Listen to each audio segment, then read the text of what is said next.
الله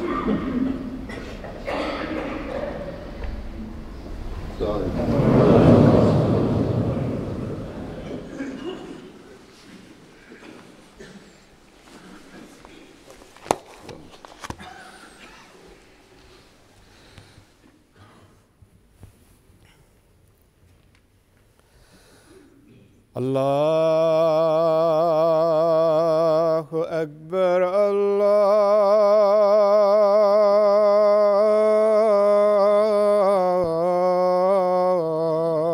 الله أكبر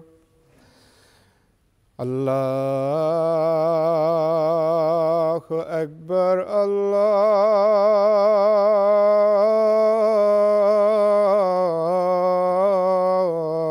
الله أكبر. أشهد أن لا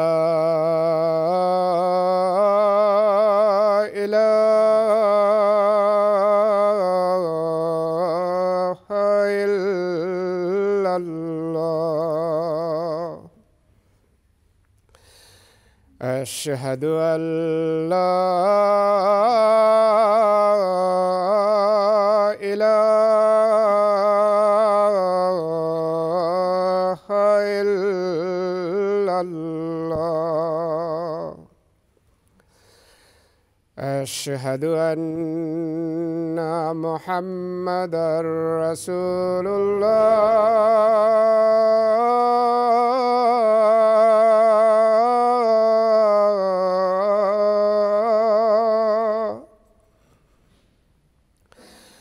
أشهد أن محمدًا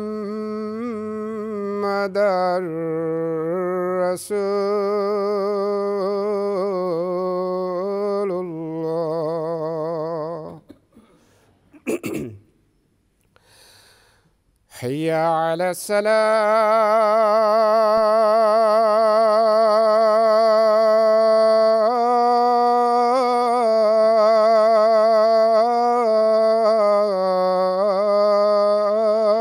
الصلاة.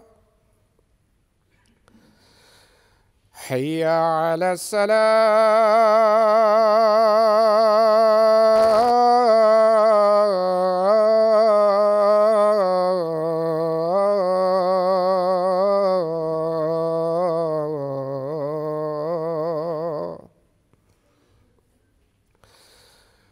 حي على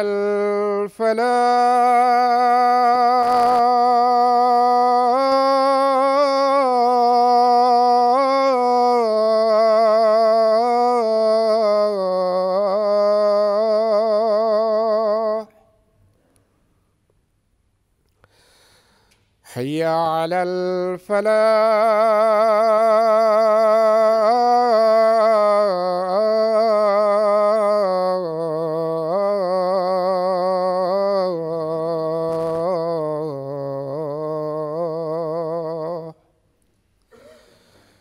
الله أكبر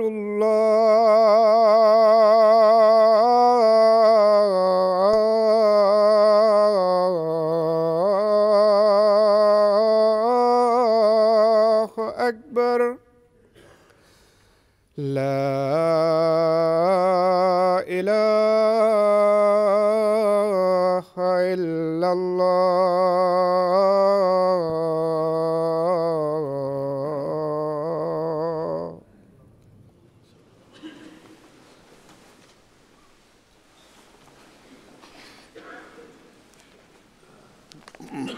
السلام عليكم ورحمة الله.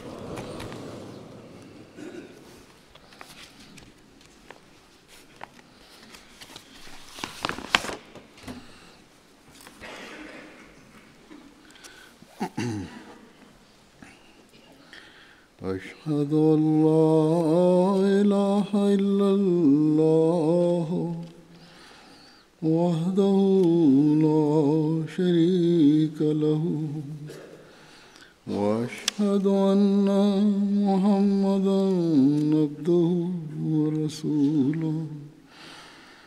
أما بعد فأعوذ بالله من الشيطان الرجيم.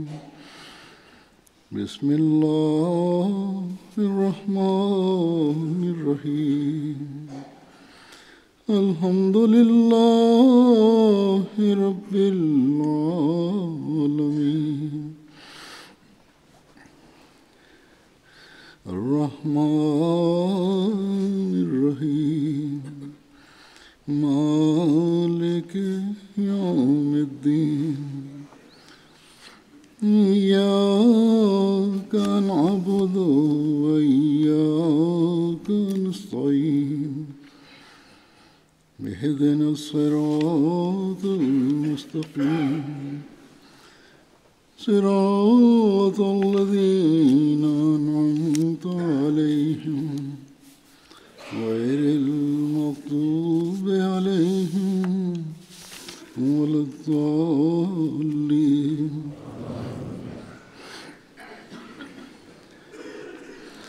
يا أيها الذين آمنوا كونوا قوامين بالقسط شهداء لله ولو على أنفسكم أو الوالدين والأقربين إن يكن غنيا أو فقيرا فالله أولى بهما ولا تتبعوا الهوى أن تعدلوا وإن تلووا أو تعرضوا فإن الله كان بما تعملون خبيرا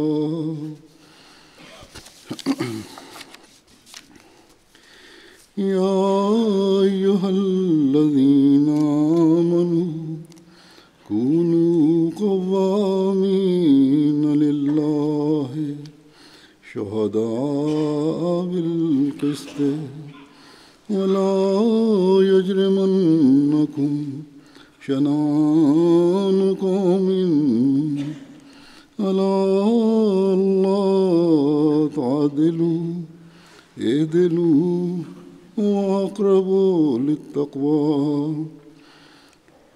واتقوا الله إن الله خبير بما تعملون وممن خلقنا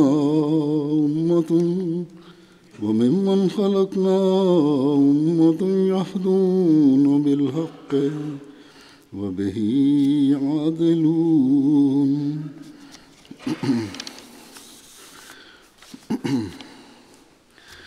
اللہ تعالیٰ نے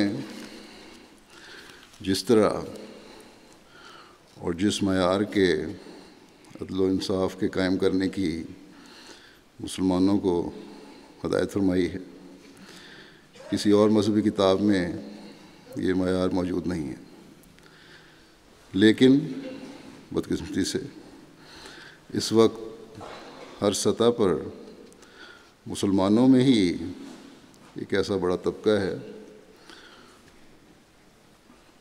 لیڈروں میں بھی اور علماء میں بھی، جو انصاف اور عدل کے تقاضے پورے نہیں کرتا۔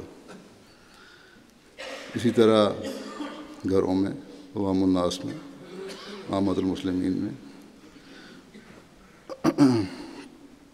عام معاملات میں انصاف اور عدل کے وہ معیار عموماً دیکھنے میں نہیں آتے جو اللہ تعالیٰ نے قائم فرمائے،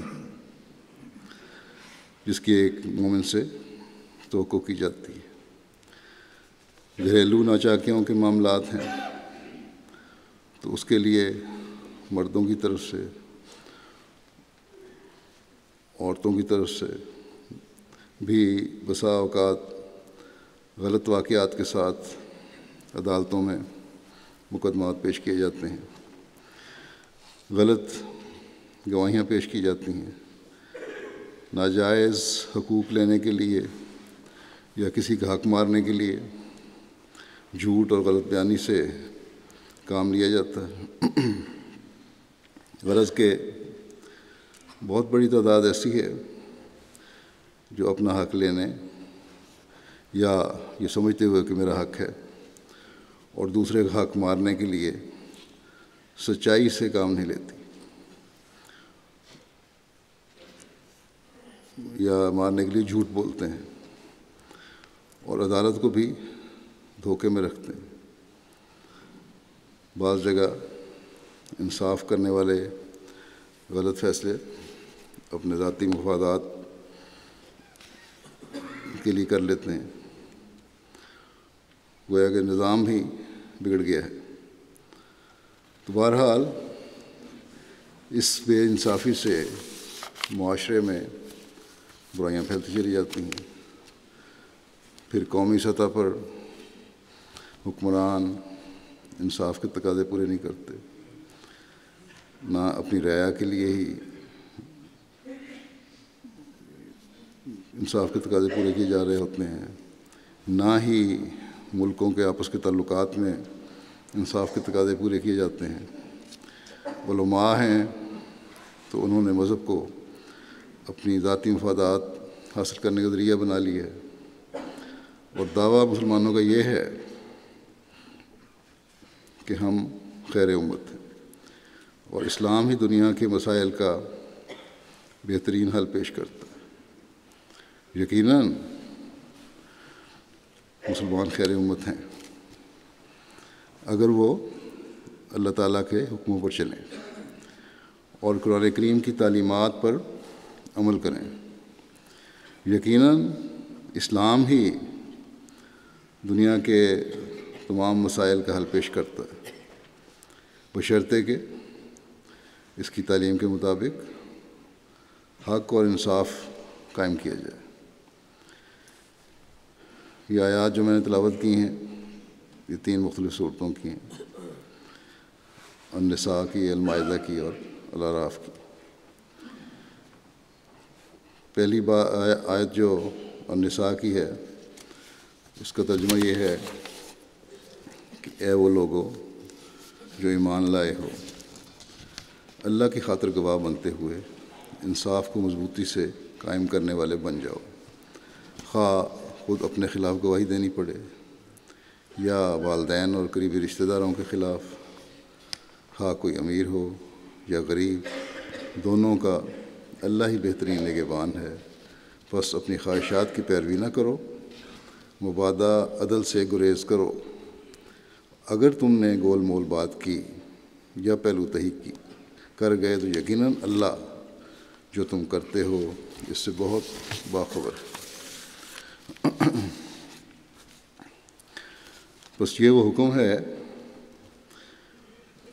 عدل کے معیار قائم کرنے کا، ذاتی گھریلو معاملات میں بھی اور معاشرتی معاملات میں بھی، کہ جیسے بھی حالات ہو جائیں انصاف اور عدل پر ہمیشہ قائم رہنا ہے۔ مومنوں کو یہ حکم ہے اللہ تعالیٰ کی خاطر اور اللہ تعالیٰ کے حکموں کے مطابق مومن کی گواہی ہونی چاہیے،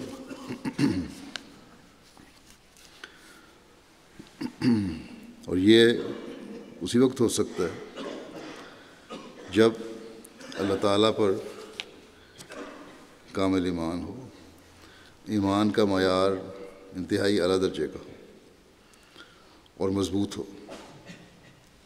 اس بات پر انسان قائم ہو کہ جو بھی حالات مجھ پر گزر جائیں میں نے انصاف پر مضبوطی سے قائم رہنا ہے، اور یہ مضبوطی اسی وقت پیدا ہوتی ہے جب انسان اپنے خلاف بھی، یا اس کا مضبوطی کا تبھی پتہ لگے گا جب انسان اپنے خلاف بھی گواہی دینے کے لیے تیار ہو، اپنے بیوی بچوں کے خلاف بھی گواہی دینے کے لیے تیار ہو، اپنے والدین کے خلاف بھی اگر ضرورت پڑے تو گواہی دینے کے لیے تیار ہو، قریبی رشتہ داروں کے خلاف بھی گواہی دینی پڑے تو تیار ہو۔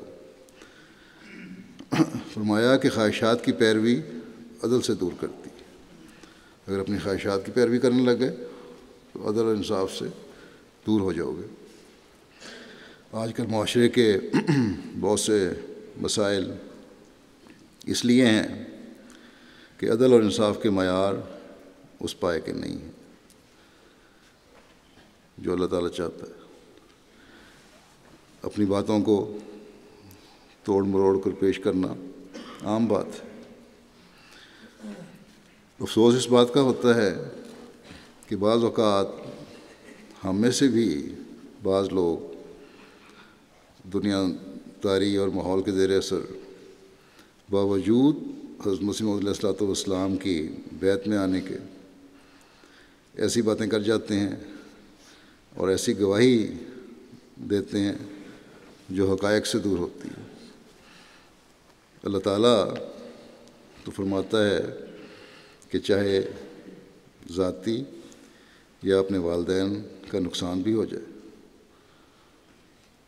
تو پھر بھی کبھی ایسی بات نہ کرو جو گول مول ہو، یا کسی بھی طرح یہ تاثر پیدا ہو کہ حقائق کو چھپانے کے لیے پہلو تہی کی گئی ہے، بچنے کی کوشش کی گئی ہے، سچی گواہی دینے میں بچنے کی کوشش کی گئی ہے۔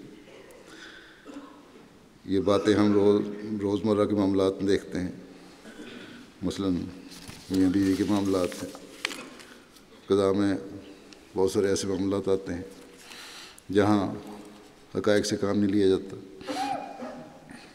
لین دین کے معاملات ہیں، ان میں بھی ہم دیکھتے ہیں وہاں حقائق چھپائے جاتے ہیں۔ بعض دین کا علم رکھنے والے اور بظاہر خدمت میں پیش بھی ایسی حرکتیں کر جاتے ہیں کہ انسان پریشان ہو جاتا ہے کہ ایسے لوگ بھی اس قسم کی باتیں کر سکتے ہیں جو بظاہر بڑے عالم ہیں اور دین کا علم رکھنے والے ہیں اور ان کا نیک اثر بھی قائم ہے۔ اللہ تعالیٰ تو فرماتا ہے کہ اپنے خلاف، اپنے والدین کے خلاف، اپنے قریبی خونی رشتوں کے خلاف بھی حق کو نہ چھپاؤ، حق کو بہرحال ظاہر کرو۔ یہ لوگ صرف دوستیاں نبھانے کے لیے یا اپنے ذاتی مفادات کے لیے حق چھپاتے ہیں، گول مول بات کرتے ہیں یا سچی گواہی دینے سے پہلو دہی کرتے ہیں، اور اپنی بات کی تائید کے لیے انہوں نے تیاری بھی خوب کی ہوتی ہے کہ کس طرح اس سے بچنا ہے اگر ظاہر ہو جائے تو، یا کیا دلیلیں دینی ہیں۔ لیکن ہمیشہ یاد رکھنا چاہیے کہ اللہ تعالیٰ فرماتا ہے کہ جو کچھ بھی تم کرتے ہو اس سے اللہ تعالیٰ خوب باخبر ہے، اس کو اچھی طرح اس کا علم۔ اللہ تعالیٰ کو دھوکہ نہیں دیا جا سکتا۔ اس دنیا کے فائدے تو اللہ تعالیٰ فرماتا ہے تم حاصل کر سکتے ہو، لیکن اگر اللہ تعالیٰ کی پکڑ سے یہاں بچ بھی گئے تو اگلے جہان میں پکڑے جاؤ گے۔ ہمارے تمام عملوں کی خبر رکھنے والا خدا وہ سارا اعمال نامہ سامنے رکھ دے گا جس میں ساری باتیں ہوں گی۔ بس جس امام کو ہم نے ماننا ہے اس نے تو اس قرآنی حکم پر چلتے ہوئے ایسی مثالیں قائم کی ہیں جو غیروں کو بھی حیران و پریشان کر دیتی ہیں۔ چنانچہ ایک دفعہ حضرت مسیح علیہ الصلوۃ والسلام کے دعوے سے بہت پہلے جوانی کے زمانے میں ایک واقعہ روایات میں آتا ہے، آپ کی سیرت میں آتا ہے کہ اپنے والد کے مضارعین کے خلاف ایک مقدمے میں آپ پیش ہوئے اور حق و انصاف کے تقاضے پورے کرتے ہوئے حق بات کی جس کا فائدہ مضارعین کو ہوا اور ان کے والد کا نقصان ہوا۔ آپ کے وکیل نے کہا بھی آپ کو پہلے کہ اگر جس طرح میں کہتا ہوں اس طرح گواہی نہ دی تو نقصان ہوگا۔ آپ نے فرمایا کہ جو بھی ہو، جو حق بات ہے میں تو وہی بتاؤں گا۔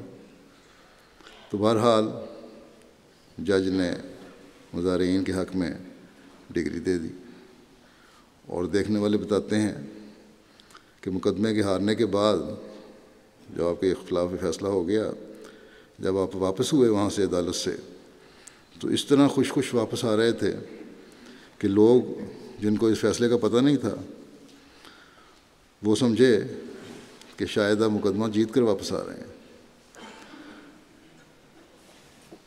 بس حضرت صلی اللہ علیہ وسلم کے جس غلام صادق کو ہم نے مانا ہے اس کا نمونہ تو یہ ہے، اور اس نمونے کے سامنے رکھتے ہوئے ہمیں اپنی گواہیوں کے ہر معاملے میں جائزے لینے چاہیے۔ اسی طرح بہت سے ہیں، مثلا ایک اور مثال ہے ان ملکوں میں، مغربی ممالک میں، جو اپنی آمد کم بتا کر ٹیکس بچا لیتے ہیں یا حکومت سے بعض مراعات حاصل کرنے کی کوشش کرتے ہیں، لیکن اب معاشی حالات جو دنیا کے خراب ہوئے ہیں تو ان ترقی یافتہ ممالک میں بھی حکومتیں بڑی گہرائی سے جائزے لینے لگ گئی ہیں، اور جہاں بھی انہیں شک پڑتا ہے فوراً تحقیق کرتے ہیں۔ اس لیے احمدیوں کو اپنی اور جماعت کی بدنامی سے بچنے کے لیے اور سب سے بڑھ کر اللہ تعالیٰ کی رضا حاصل کرنے کے لیے دنیاوی نقصان کو برداشت کرنا چاہیے اور حقائق نہیں چھپانے چاہیے، ہمیشہ سچی بات کرنی چاہیے۔ اگر نیت نیک ہوگی، اللہ تعالیٰ کی خاطر گواہ بنتے ہوئے انصاف کو مضبوطی سے پکڑیں گے، اپنی گواہیوں کے معیار کو قول سدید پر قائم کریں گے، تو اللہ تعالیٰ جو رب ہے، جو رازق ہے، وہ خود ہی سامان بھی مہیا فرما دے گا، خود ہی رزق بھی میں برکت ڈال دے گا۔ بس ہمیں ہر وقت اپنے جائزے لیتے رہنا چاہیے۔ اگر ہم انصاف کے ایسے معیار قائم کرنے کی کوشش نہیں کریں گے تو نہ گھروں کا امن و سکون قائم رہ سکتا ہے، نہ اس جہاں ہم رہتے ہیں اس علاقے کا اور معاشرے کا امن اور سکون قائم رہ سکتا ہے۔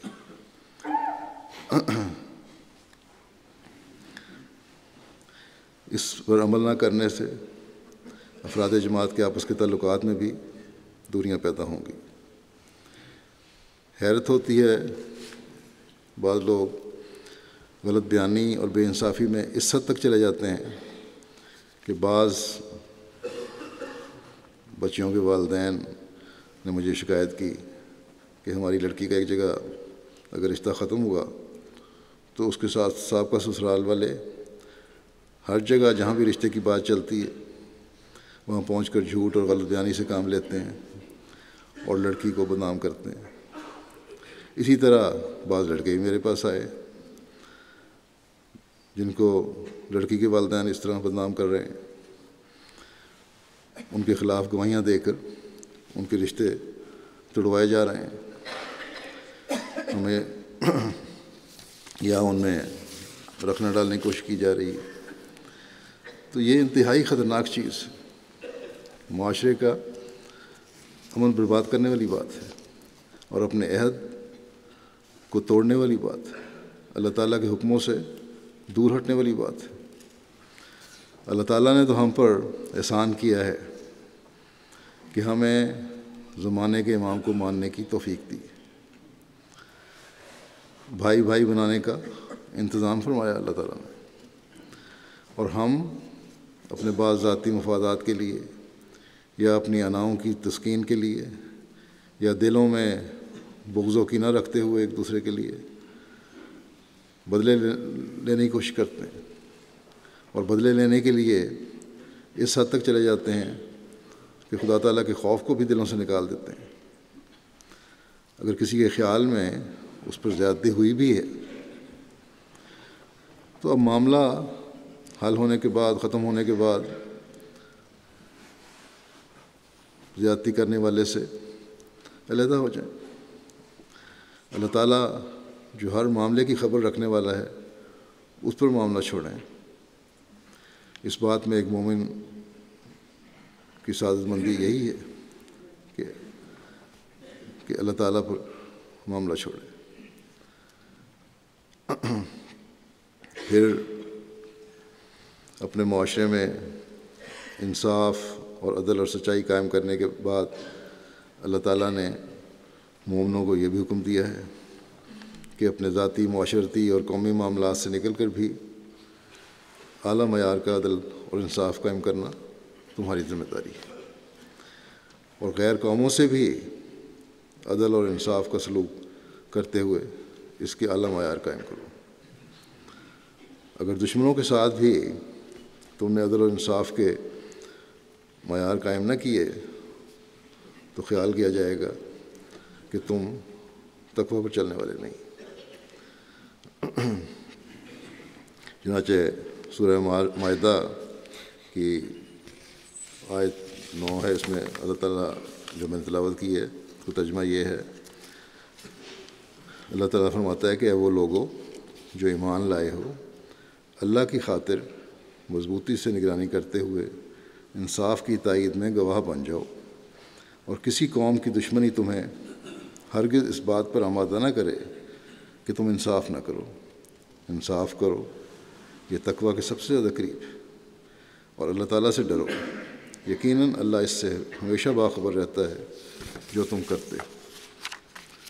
بعض جگہ مذہبی اختلاف ہوتے ہیں اور اس وجہ سے دوسرے مذاہب والے زیادتی بھی کر جاتے ہیں، تو ایسے حالات میں ایک مومن کا یہ کام نہیں ہے کہ قوموں اور دوسرے مذاہب کے لوگوں کی زیادتی کا بدلہ اسی طرح لیں اور انصاف کے تقاضے پورے نہ کریں۔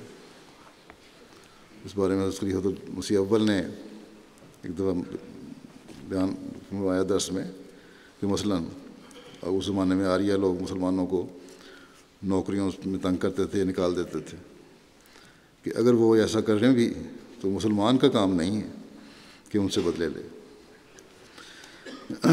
تبھی ہم اس حکم کے مطابق عمل کر سکتے ہیں۔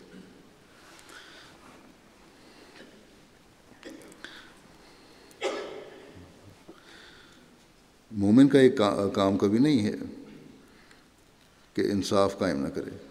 مومن کا یہ کام ہے کہ انصاف قائم کرے اور تقویٰ سے کام لے اور اپنا معاملہ خدا تعالیٰ پر چھوڑے جو ہر چیز سے باخبر ہے۔ ایک حقیقی مومن کا کام ہے کہ اللہ تعالیٰ کے احکامات کو مضبوطی سے پکڑے اور اس پر قائم ہو، اور اس میں ذرہ برابر بھی لاپرواہی نہ ہو۔ ایک حقیقی مسلمان کا نمونہ بن کر دکھانا ہر ایک مومن کے لیے ضروری ہے کہ اس کا ہر عمل اور فعل خدا تعالیٰ کی خاطر ہو۔ یہ حقیقی مسلمان کی نشانی ہے، یہ حقیقی مومن کی نشانی ہے۔ انصاف کی تائید میں گواہ بننے کا مطلب یہ ہے کہ اسلامی تعلیم پر ایسے کاربند ہو، اس طرح عمل کرو کہ تمہارا عمل یا عملی نمونہ لوگوں کے لیے، دوسرے مذاہب کے لیے، ایک معاشرے کے لیے ایک مثال بن جائے، دوسری قوموں کے لیے مثال بن جائے۔ آج کل مسلمانوں کی بے انصافیوں کے بارے میں مغرب میں بہت کچھ کہا جاتا ہے کہ جو لوگ اپنے ہم مذہبوں کے ساتھ انصاف نہیں کرتے وہ غیروں سے کیا انصاف کریں گے۔ یہ بہت بڑا المیہ ہے، اور مسلمان ہی اسلام کو بدنام کر رہے ہیں اپنی حرکتوں کی وجہ سے۔ حکمران عوام کے حق مار رہے ہیں، عوام حکام سے لڑ رہے ہیں، حکومتوں سے لڑ رہے ہیں، آبادیوں کی آبادیاں ظلموں کا شکار ہو رہی ہیں اور شکار ہو کر تباہ ہو رہی ہیں۔ نام نہایت اسلام پسند گروہ اپنے لوگوں کو بھی مار رہے ہیں اور غیر ملکوں میں بھی آ کر یہاں بھی ظالمانہ حرکتیں کرتے ہیں، اور اپنے ظلم کو یہ کہہ کر وہ جسٹیفائی کرتے ہیں کہ یہ ہمارے لوگوں کو مار رہے ہیں لوگ، مغربی لوگ، اس لیے ہم بھی اپنا حق استعمال کر رہے ہیں۔ حالانکہ مسلمانوں کو بھی مسلمان ہی مار رہے ہیں، ہاں غیروں سے مدد ضرور لے رہے ہیں وہ۔ اب گزشتہ دنوں ایک نیا منصوبہ ان شدت پسندوں کا گروپ کا سامنے آیا ہے جو یہاں وقتاً فوقتاً حملے کرتے رہتے ہیں مختلف شہروں میں، ملکوں میں، کہ اب یورپ میں ہم بچوں پر حملے کریں گے اور ماں باپ کے سامنے ان کے بچوں کو ماریں گے، کیونکہ ان مغربی ممالک کے بمبار طیارے جو ہیں بمباری کر کے ان لوگوں نے ہمارے بچوں کو مارا، ہماری آبادیاں تباہ کی۔ حالانکہ یہ بمباری بھی تو مسلمان حکمرانوں کہنے پر ہوئی ہے۔ بہرحال یہ قوموں کی دشمنی پھر آگے اپنے مزید دشمنیوں کے بچے پیدا کرتی چلی جاتی ہے اور یہ کبھی سلسلہ ختم نہیں ہوتا۔ اس لیے اللہ تعالیٰ نے فرمایا کہ کسی قوم کی دشمنی بھی تمہیں اس حد تک جانے پر مجبور نہ کرے کہ تم انصاف کے تقاضے پورے نہ کرو۔ انصاف کے تقاضے تم نے بہرحال پورے کرنے، اور اسی وجہ سے ظلم بڑھ رہا ہے کہ انصاف کے تقاضے پورے نہیں ہوتے۔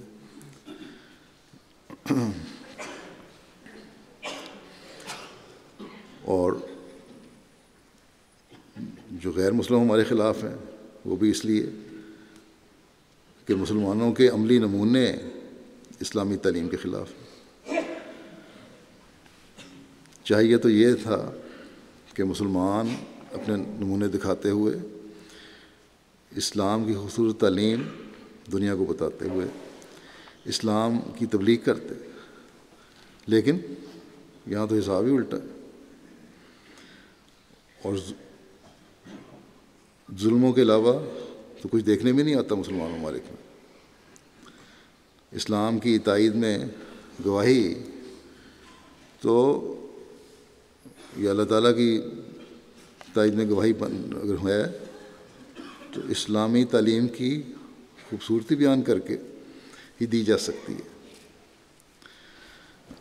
قرآن کریم کا کتنا خوبصورت حکم ہے کہ کسی قوم کی دشمنی تمہیں اس بات پر آمادہ نہ کرے کہ تم انصاف نہ کرو۔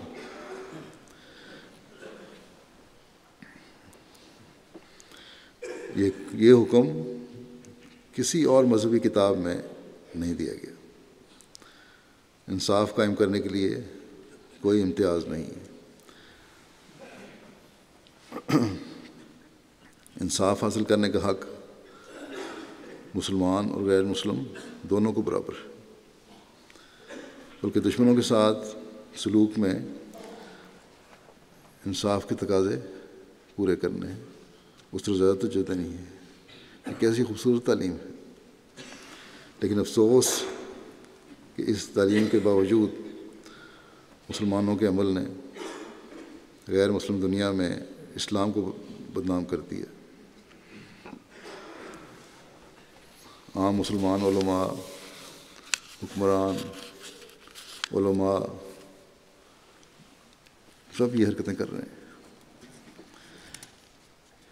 اور ان کی یہ حرکتیں ہم پر یہ ذمہ داری ڈالتی ہیں کہ اپنے عملی نمونوں سے دنیا کو بتائیں کہ اسلام کس قدر انصاف اور عدل کی تعلیم دیتا ہے، کہ دنیا میں امن اور سلامتی کا قیام جس کی وجہ سے ہو سکتا ہے۔ حضرت صلی اللہ علیہ وسلم نے کس باریکی سے اس بارے میں صحابہ سے اس پر عمل کروایا، اس کی چند مثالیں دیتا ہوں۔ ایک دفعہ حضرت صلی اللہ علیہ وسلم نے خبر رسانی کے لیے کچھ صحابہ کو بھجوایا مکے۔ مسلمانوں کے اس وقت جو حالات تھے وہ انتہائی خطرناک تھے، ہر وقت دشمنوں کے حملوں اور ان کی طرف سے نقصان پہنچانے کی کوششوں کا خطرہ رہتا تھا۔ ایسے حالات میں جب یہ صحابہ خبر لانے کے لیے گئے تو حرم کی حد میں انہیں کچھ آدمی ملے، دشمنوں کے آدمی تھے۔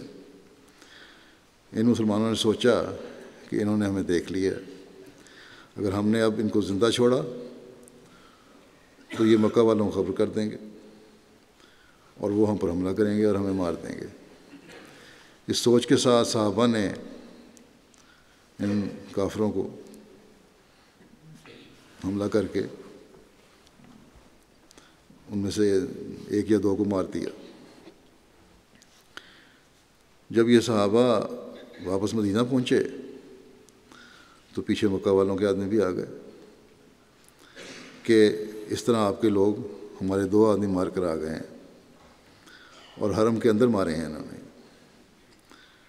آپ صلی اللہ علیہ وسلم نے ان کی بات سن کر یہ نہیں فرمایا کہ تم لوگ بھی ظلم کرتے رہے ہو، اب تمہارے ساتھ یہ سلوک ہوا ہے تو اتنا شور کیوں مچا رہے ہو، بلکہ آپ نے جو فوری کارروائی کی اور ان کو جو جواب دیا وہ یہ تھا کہ تمہارے ساتھ غلط ہوا ہے اور بے انصافی ہوئی ہے۔ ممکن ہے حرم میں ہونے کی وجہ سے کافروں نے پوری طرح دفاع کی کوشش نہ کی ہو، اس لیے آپ صلی اللہ علیہ وسلم نے فرمایا کہ عربوں کے دستور کے مطابق دونوں مقتولین کا خون بہا ادا کیا جائے گا، اور یہ آپ نے ادا کیا۔ اور ساتھ ہی صحابہ کو بھی بڑی سرزنش کی کہ تم نے یہ کیا غلط کام کیا۔ اسی طرح ایک واقعہ ملتا ہے کہ ایک جنگ میں غلطی سے ایک عورت صحابہ کے ہاتھوں قتل ہو گئی۔ آپ کو اس کا علم ہوا تو آپ صحابہ پر بڑے خفا ہوئے، اور روایت میں آتا ہے کہ آپ کے چہرے پر اس وقت اتنا غصے کے آثار تھے کہ اس سے پہلے کبھی نہیں دیکھے گئے۔ اس عورت کے صحابہ نے کہا بھی یہ غلطی سے ماری گئی ہے، لیکن اس کی غلطی سے مارے جانے کے باوجود آپ کو بڑی سخت تکلیف پہنچی کہ انصاف قائم نہیں ہوا۔ پھر عدل کو قائم کرتے ہوئے ایک یہودی اور ایک مسلمان کے معاملے کا کس طرح آپ نے فیصلہ فرمایا۔ روایت میں آتا ہے کہ ایک یہودی کا ایک صحابی کے ذمہ 4 درہم کا قرض تھا جس کی میعاد ختم ہو گئی تھی۔ اس یہودی نے آ کر حضرت صلی اللہ علیہ وسلم سے شکایت کی کہ اس شخص کے ذمہ میرا 4 درہم قرض ہے اور یہ مجھے ادا نہیں کرتا۔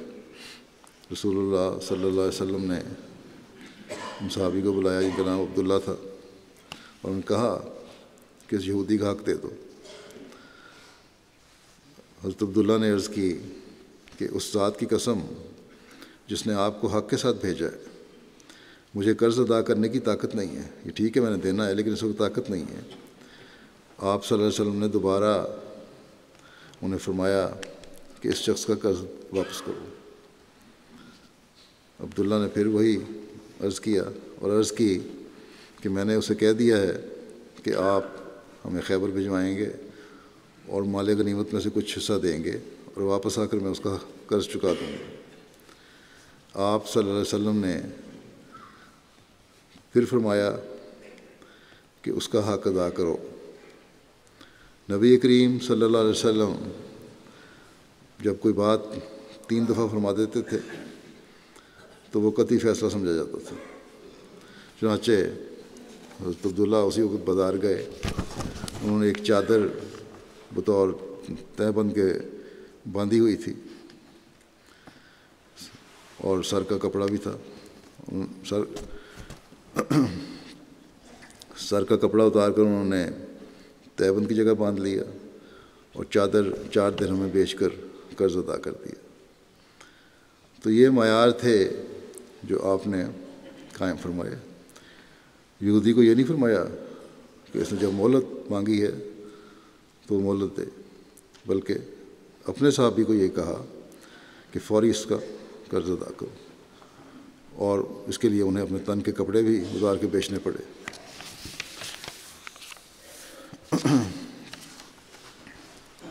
تو یہ معیار ہیں عدل و انصاف کے، اور یہی معیار ہیں جو ہم ہر سطح پر قائم رکھیں گے تو اس زمانے میں حضرت صلی اللہ علیہ وسلم کے غلام صادق کے حقیقی ماننے والوں میں شمار ہوں گے، اور وہ مقصد جو حضرت مسیح موعود علیہ الصلوۃ والسلام کی بعثت کا ہے اسے پورا کرنے والے ہوں گے۔ آپ اسلام کی تعلیم پھیلانے اور اس کی خوبیاں دنیا کو دکھانے کے لیے بھیجے گئے، تاکہ زیادہ سے زیادہ حضرت لوگ حضرت صلی اللہ علیہ وسلم کے جھنڈے تلے جمع ہوں۔ اور یہ کام اسی وقت ہو سکتا ہے جب ہم جہاں حق کے ساتھ دنیا کو ہدایت دیں، وہاں حق کے ساتھ اپنی اس تعلیم کے ساتھ انصاف کو بھی قائم کریں۔ بس سورہ اعراف کی جو میں نے آیت تلاوت کی ہے، اس میں اسی بات کا اللہ تعالیٰ نے ارشاد فرمایا ہے کہ اور ان میں سے ترجمہ جس کا یہ ہے جنہیں ہم نے پیدا کیا ایسے لوگ بھی تھے جو حق کے ساتھ لوگوں کو ہدایت دیتے تھے اور اسی کے ذریعے سے انصاف کرتے تھے۔ ہدایت دینے والے وہی ہمیشہ رہے ہیں جو حق و انصاف کی بات کرتے ہوئے پھر ہدایت دے رہے ہیں، اور آج بھی ایسے لوگ ہی کامیاب ہوں گے جو حق کے ساتھ ہدایت دینے والے اور انصاف قائم کرنے والے۔ جب انسان خود ہدایت پر قائم نہ ہو تو دوسروں کو کیا ہدایت دے گا؟ جب تک خود انسان انصاف پر قائم نہ ہو تو دوسروں کو کیا انصاف دے سکے گا؟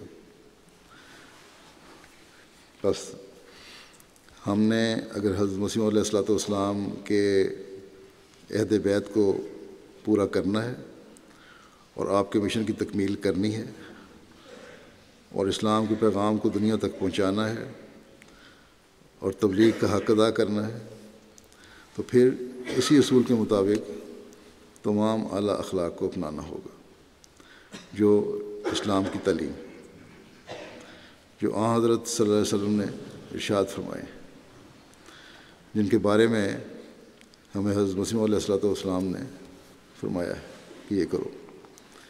اگر ہماری گواہیاں حق اور انصاف کے مطابق نہیں ہیں، اگر ہمارے گھریلو اور معاشرتی تعلقات حضرت صلی اللہ علیہ وسلم کے ارشادات کے مطابق نہیں ہیں، اگر ہمارے دل دشمنوں کے لیے بھی بغض اور کینوں سے پاک نہیں ہیں، تو پھر ہماری تبلیغ حقیقی ہدایت پہنچانے والی تبلیغ نہیں ہوگی۔ ہماری حالتوں اور ہمارے انصاف کے معیاروں کو دیکھ کر غیر ہمیں کہیں گے کہ پہلے خود تو ان ہدایت پر عمل کرو، پہلے خود تو انصاف کو اپنے معاشرے میں لاگو کرو، پھر ہمیں کہنا۔ بس بہت بڑی ذمہ داری ہے جو ہر احمدی کی ہے کہ اپنے عمل سے تبلیغ کے راستے کھولیں، اور جو تبلیغ کے راستے ہمارے عمل سے کھلیں گے، جو لوگ اسلام سے ہمارے عمل کو دیکھتے ہوئے متعارف ہوں گے، وہ اسلام کی خوبیوں کے معترف ہوئے بغیر نہیں رہ سکیں گے۔ اللہ تعالیٰ کرے کہ ہم اللہ تعالیٰ کے حکموں پر چلتے ہوئے اپنی زندگیوں کو ڈھالنے والے ہوں اور حضرت مسیح علیہ الصلوۃ والسلام کی بیعت کے حق کو پورا کرنے والے ہوں اور آپ کی بیعت کا حق ادا کرنے والے ہوں۔ ہم دوسروں کے لیے ہدایت اور انصاف کا نمونہ بننے والے ہوں۔ نمازوں کے بعد میں ایک جنازہ غائبی پڑھاؤں گا جو مکرم حسن محمد خان عارف صاحب کا ہے، جو مکرم فضل محمد خان صاحب شملوی کے صاحبزادے تھے۔ آپ حسن محمد خان عارف صاحب سابق نائب وکیل تبشیر روا تھے، پھر اور احمدیہ مدیر بھی تھے MGI گزٹ کینیڈا کے۔ 3 نومبر کو 97 سال کی عمر میں ان کا انتقال ہو گیا۔ انا للہ و انا الیہ راجعون۔ اللہ تعالیٰ کے فضل سے موسی تھے۔ حضرت محمد خان عارف صاحب 26 جنوری 1920 کو جلندھر میں پیدا ہوئے۔ ان کے والد فضل محمد خان سبشنوی نے 1915 میں حضرت خلیفۃ مسیح ثانی کے دست مبارک پر بیعت کی سعادت پائی تھی۔ ان کے والد حضرت محمد خان صاحب کے والد 35 سال تک سرکاری محکموں میں کام کرتے رہے اور ڈپٹی اسسٹنٹ فائنینشیل ایڈوائزر کے طور پر ریٹائر ہوئے۔ ان کو تبلیغ کا بڑا شوق تھا۔ اس زمانے میں بھی 2 انگریزوں کو انہوں نے 2 انگریز ان کے ذریعے سے مسلمان ہوئے، اور اس کے علاوہ درجنوں افراد کو احمدیت قبول کرنے کی توفیق ملی ان کے ذریعے سے۔ انہوں نے BA کیا، پھر بڑا لمبا عرصہ نوکری کرتے رہے۔ پہلے سرکاری نوکری کر رہے تھے، پھر BA کیا حضرت مسلم موعود کے کہنے پہ، پھر بعد میں MA بھی کیا ربا میں آ کے۔ 1943 میں حضرت مسلم موعود جب دہلی تشریف لے گئے تو اس وقت حسن محمد خان عارف صاحب نے اپنی زندگی وقف کرنے کا فیصلہ کیا، جبکہ اس وقت آپ گورنمنٹ آف انڈیا کے ایک محکمے میں ملازمت کر رہے تھے۔ حسن محمد خان عارف صاحب نے جب یہ بات اپنے والد صاحب کو بتائی تو بڑے خوش بھی ہوئے، اور ساتھ انہوں نے یہ بھی نصیحت کی کہ وقف کرنے جا رہے ہو تو یہ نہ سمجھنا کہ بڑا تمہیں آرام ملے گا۔ اگر وقف کرنا ہے حقیقی رنگ میں تو یاد رکھو کہ یہ کانٹوں کی سیج ہے، اور شہزادگی والی زندگی تمہیں نہیں ملے گی یہاں، اور عام آدمی کی طرح تمہیں رہنا ہوگا، اور موجودہ جو تمہاری آمدنی ہے اس کی نسبت بہت کم تمہیں مشاہرہ ملے گا، اور اس پہ گزارا کرنا ہے تم نے۔ بہرحال انہوں نے کہا کہ میں وقف کروں گا، اور والد صاحب کے ساتھ حضرت مسلم موعود کی خدمت میں حاضر ہوئے تو حضرت مسلم موعود نے فرمایا کہ پہلے اپنا BA مکمل کرو پھر وقت پہ آنا۔ چنانچہ 1945 میں انہوں نے BA کیا، پھر حضرت مسلم موعود کو اطلاع دی اور آپ نے فرمایا کہ فوراً رپورٹ کرو۔ اس کے مطابق آپ مرکز میں پہنچ گئے استعفیٰ دے کر گورنمنٹ کی سروس کا، اور وہاں ان کو آپ کو نائب وکیل تجارت مقرر کیا گیا، اور پھر ہندوستان کی تقسیم کے وقت حسن محمد خان عارف صاحب نے درویش کے طور پر قادیان میں مستقل رہنے کی درخواست کی۔ حضرت مسلم موعود نے اس کو قبول فرمایا، لیکن بہرحال مرکز کی ضرورت کے تحت کچھ عرصے بعد ان کو پاکستان میں بلوا لیا گیا، وہاں نائب وکیل تجارت کے طور پر ذمہ داری دی گئی۔ پھر فرقان فورس کے دفتر انچارج بھی رہے۔ 1951 میں دفتر وکالت تبشیر میں تقرر ہوا۔ پھر 1953 کے فسادات پنجاب کے دوران دفاتر تحریک جدید پر پولیس نے چھاپہ مارا۔ اس دوران حسن محمد خان عارف صاحب کو بھی گرفتار کیا گیا، اور کیونکہ ہم پاس رپورٹیں جو آتی ہیں دنیا سے اور خطوط لکھتے تھے عام مبلغین کو ہر ماہ۔ بہرحال ماشاء اللہ لگنے کے بعد ان کی رہائی ہوئی۔ یوں آپ کو اسیر رائے مولا رہنے کی بھی توفیق اللہ تعالیٰ نے دی۔ دفتر کمیٹی آبادی کے انچارج رہے آپ، پھر دوبارہ وکالت تبشیر میں چلے گئے، نائب وکیل تبشیر رہے۔ 30 سال تک آپ کو نائب وکیل تبشیر کے طور پر خدمت کی توفیق ملی۔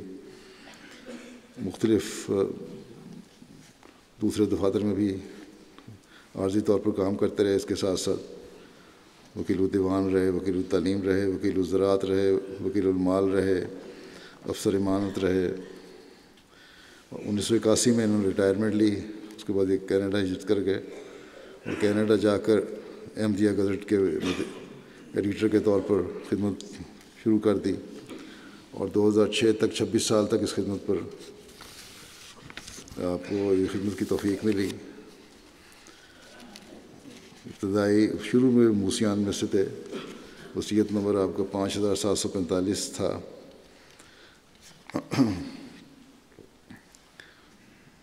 اور تحریک جدید کے صف اول کے مجاہدین میں شامل تھے اور ان کا نمبر 151 تھا اس وقت۔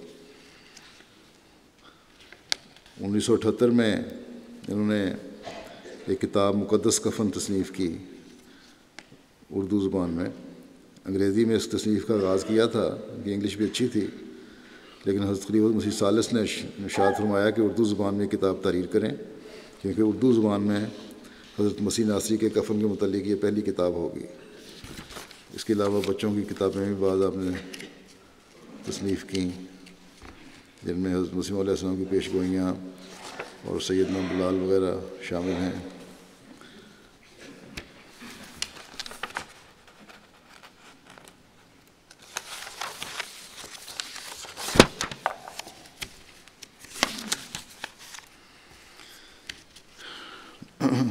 کی شادی 1944 میں محترمہ سیدہ اختر فیضی صاحبہ سے ہوئی، جو فضل الرحمان صاحب فیضی کی بیٹی تھیں۔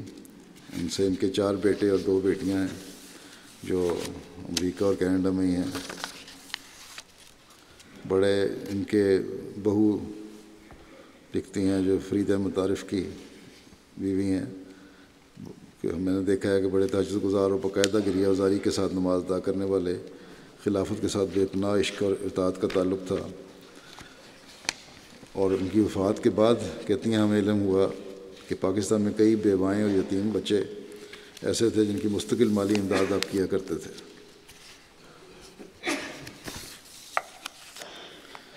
امیر صاحب کینیڈا لکھتے ہیں کہ جس علاقے میں یہ رہتے ہیں وہاں بہت سے سکھ آباد ہیں، اور اس سکھوں سے دوستی کی وجہ سے سکھوں نے اپنا ایک سکھ کلچر ایسوسیشن بنائی ہوئی ہے، اس کا صدر ان کو بنا دیا اور بڑا مجبور کر کے بنایا کہ نہیں آپ ہمارے صدر بنیں۔ گاڑی نہیں چلا سکتے تھے، لیکن اس کے باوجود یہ جمعہ پڑھنے کے لیے برامپٹن سے آتے تھے اور راستے میں 2-3 بسیں بدلتے تھے۔ ان کے ایک نائب امیر صاحب لکھتے ہیں کہ کینیڈا تشریف لانے کے بعد یہاں کے احمدیہ گزٹ کا معیار اس قدر بلند کیا جو ان کے لیے قابل فخر تھا۔ خلافت پر کامل یقین اور تمام خلق و صفات سے انتہائی محبت اور عقیدت رکھتے تھے۔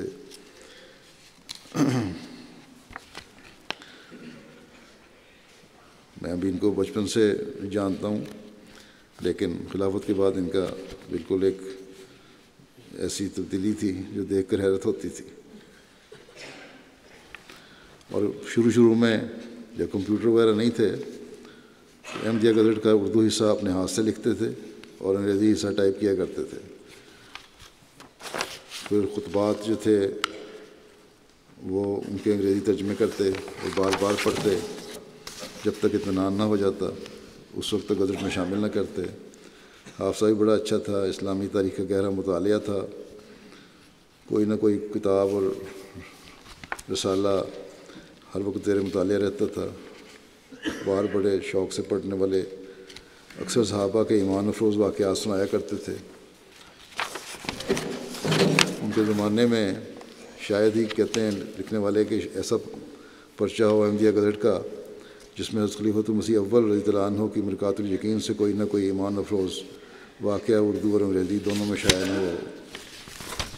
اللہ تعالیٰ مرحوم کے مغفرت الرحم کا سلوک فرمائے، ان کے درجات بلند کرے اور ان کے بچوں کو بھی، ان کی نسلوں کو بھی خلافت اور احمدیت سے پختہ تعلق قائم رکھنے کی توفیق عطا فرمائے۔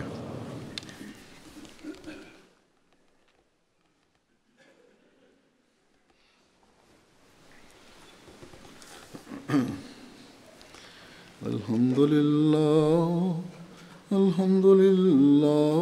نحمده ونستعينه ونستغفره ونؤمن به ونتوكل عليه ونعوذ بالله من شرور أنفسنا ومن سيئات أعمالنا، من يهده الله فلا مضل له ومن يضلل فلا هادي له، ونشهد أن لا إله